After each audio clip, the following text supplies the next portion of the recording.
Somewhere inside the Department of Defense on the afternoon of Friday, February 27, 2026, a software tool that thousands of military analysts had used every single day to read intelligence reports, to draft battlefield summaries, to process classified data at a speed no human team could match went dark.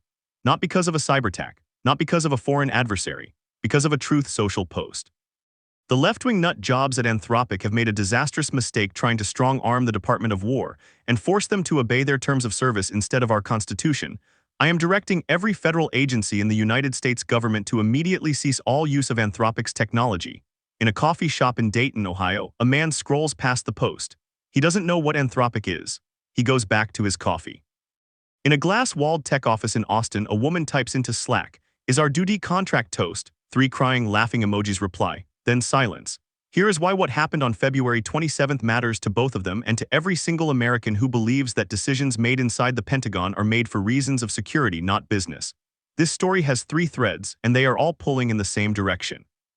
Thread 1, a partial government shutdown, now in its 14th day, has left 260,000 federal workers, TSA officers, Coast Guard rescue swimmers, FEMA disaster relief coordinators, working without a paycheck. Not because the government is broke. Because 2 parties cannot agree on whether masked ICE agents should be allowed to conduct roving immigration patrols in American neighborhoods. Thread 2, the most powerful government in the world just blacklisted a leading American AI company, treating it with a designation historically reserved for Chinese and Russian military threats, because that company refused to let its artificial intelligence be used for mass surveillance of American citizens. And within hours of that ban, a rival AI company owned by a man who donated over $250 million to elect the president swooped in and signed the contract. Thread 3, those 2 stories are not separate stories.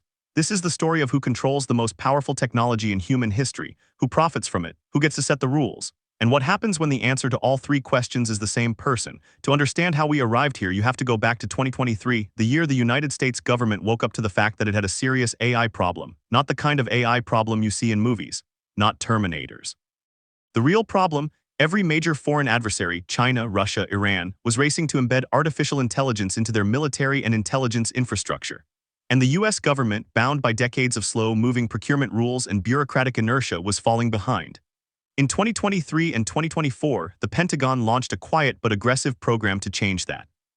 They began reaching out to Silicon Valley's most advanced AI labs, OpenAI, Google DeepMind, Palantir, and Anthropic, offering them something the tech industry had never had access to before: classified military networks. This was not a small thing. Getting an AI model onto a classified government network requires the highest levels of security clearance. It requires physical infrastructure built inside secure facilities. It takes months, sometimes years, of vetting. Anthropic, the San Francisco-based AI safety company founded in 2021 by Dario Amodei and a team of former OpenAI researchers, became the first frontier AI lab to clear that bar. In the summer of 2025, Anthropic signed a contract with the Department of Defense worth up to $200 million. The contract was for its AI model, Claude, used across intelligence analysis, logistics, and communications inside the armed services.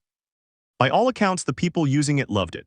Gregory Allen, a senior advisor at the Center for Strategic and International Studies, put it this way on Bloomberg Radio: "The user base within the Department of Defense loves Anthropic, loves Claude, and says that their restrictions on usage, at least from the conversations I've been having, have never been triggered." That last part is critical. When Donald Trump began his second term, the Pentagon's AI posture shifted. The new administration's defense doctrine was shaped by one central idea: American military power must be unrestrained. No external guardrails, no corporate terms of service. If something is lawful, the military does it, and no private company gets a vote. That philosophy collided head-on with the way Anthropic had structured its contract. Inside Anthropic's acceptable use policy, baked directly into the Pentagon's $200 million deal, were 2 explicit prohibitions. Claude could not be used for mass domestic surveillance of American citizens, and it could not be used for fully autonomous weapons systems, meaning weapons that select and kill targets without a human making the final decision. The Pentagon, under Defense Secretary Pete Hegseth, did not find these rules reasonable. Throughout early 2026, the Department of Defense escalated its demands on Anthropic. They wanted the clause removed. They wanted what they called unrestricted access to Claude for any lawful purpose. The Pentagon's argument: "We are the military, we decide what is lawful, a contractor does not get to second-guess us." In February, Pentagon officials raised the stakes further. Sources told CBS News that the Defense Department threatened to invoke the Defense Production Act, a wartime emergency power, to force Anthropic to hand over an unrestricted version of its AI model. The US government threatened to use the same law it uses to commandeer factories during national emergencies to strip a technology company of its own ethical standards. On Thursday evening, February 26th, Dario Amodei published his answer. I believe deeply in the existential importance of using AI to defend the United States and other democracies, he wrote. But using these systems for mass domestic surveillance is incompatible with democratic values. Today, frontier AI systems are simply not reliable enough to power fully autonomous weapons. No deal. Within 24 hours, the president went to Truth Social. And within hours of that, the General Services Administration removed Anthropic from USAI.gov, the federal government's centralized AI testing platform. Every agency, every contract, every login, gone. Within hours of that, OpenAI CEO Sam Altman posted on X that his company had just struck a deal with the Department of Defense to deploy its models on classified networks. The speed of that sequence is not a coincidence. It is a market, let's be precise. Here is what we know verified as of February 28, 2026. The Anthropic Pentagon contract was worth up to $200 million. According to Anthropic, Claude was the first frontier AI model on U.S. classified military networks and had been used by intelligence agencies and armed services with no documented mission failure attributable to its ethical guardrails. The supply chain risk designation imposed on Anthropic by Defense Secretary Pete Hegseth is a tool historically used against foreign adversaries, Chinese telecommunications companies, Russian defense contractors, state-affiliated technology firms. It has never before been publicly applied to an American company. Anthropic's legal team stated directly, designating Anthropic as a supply chain risk would be an unprecedented action, one historically reserved for U.S. adversaries, never before publicly applied to an American company. The designation is not merely symbolic. Under Hegseth's order, no contractor, supplier, or partner that does business with the U.S. military may conduct any commercial activity with Anthropic. That means any defense contractor, Lockheed Martin, Raytheon, Booz Allen Hamilton, SAIC, that currently uses Anthropic's tools in any of its civilian work must now choose, drop Anthropic or lose Pentagon business. Within hours of the ban, OpenAI announced a deal to deploy its AI models on the Pentagon's classified networks. Elon Musk's xAI, just days earlier, had become only the second AI company ever approved for classified government settings, directly behind Anthropic. The partial government shutdown of the Department of Homeland Security has now lasted 14 days, beginning February 14, 2026. TSA officers, Coast Guard personnel, and FEMA workers are currently working without pay. The shutdown has no official end date as of today. According to DHS's own published shutdown contingency plan, the longer the shutdown continues, the more vulnerable the country becomes, not only in airports and at sea but in cybersecurity. The agency has warned that shuttered IT support contracts introduce system vulnerabilities and increase the risk of data breaches across DHS infrastructure, including at agencies responsible for national security. Now we enter the gray zone, the space between verified fact and viral. Theory 1. The Elon Musk xAI conflict of interest.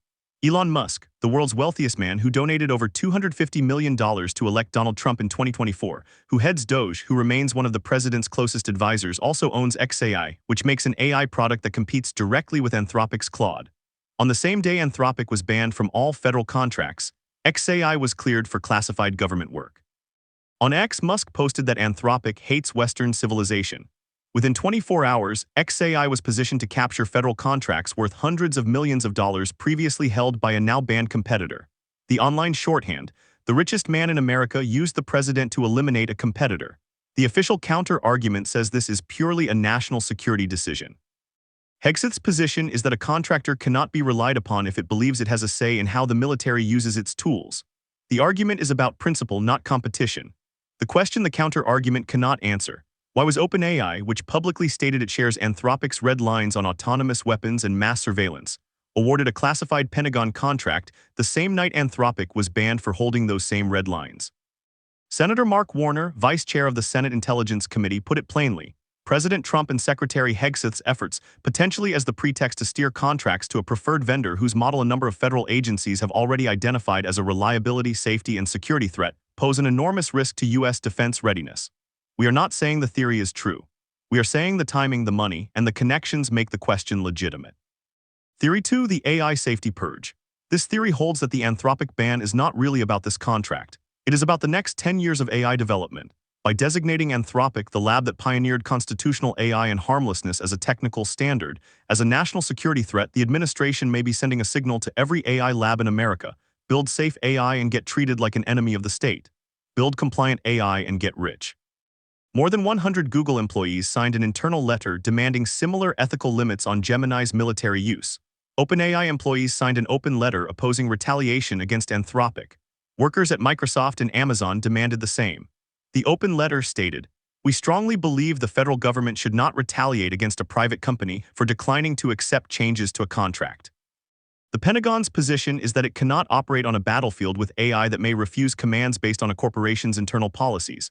You cannot have an AI that hesitates in combat. The question remains, if Anthropic's restrictions have never prevented a single actual military mission, why is removing them a national security emergency? One Wall Street voice says this is how markets work. The government sets requirements. Companies comply or lose contracts. Anthropic made a business decision dressed up as ethics. Others were ready. One Main Street voice says this is about democracy. The government is using its purchasing power to decide which AI ethics are acceptable. "Don't use our AI to spy on Americans without warrants" was apparently not acceptable. That is not just a market story. Every political crisis now has a second life online. On X, supporters framed the ban as strength. America's warfighters will never be held hostage by the ideological whims of big tech. On TikTok, tech workers posted videos joking, "POV, your government just banned your company's AI for not agreeing to build Terminator." On Reddit, engineers asked a technical question. What does it actually mean to remove safety guardrails from a military AI?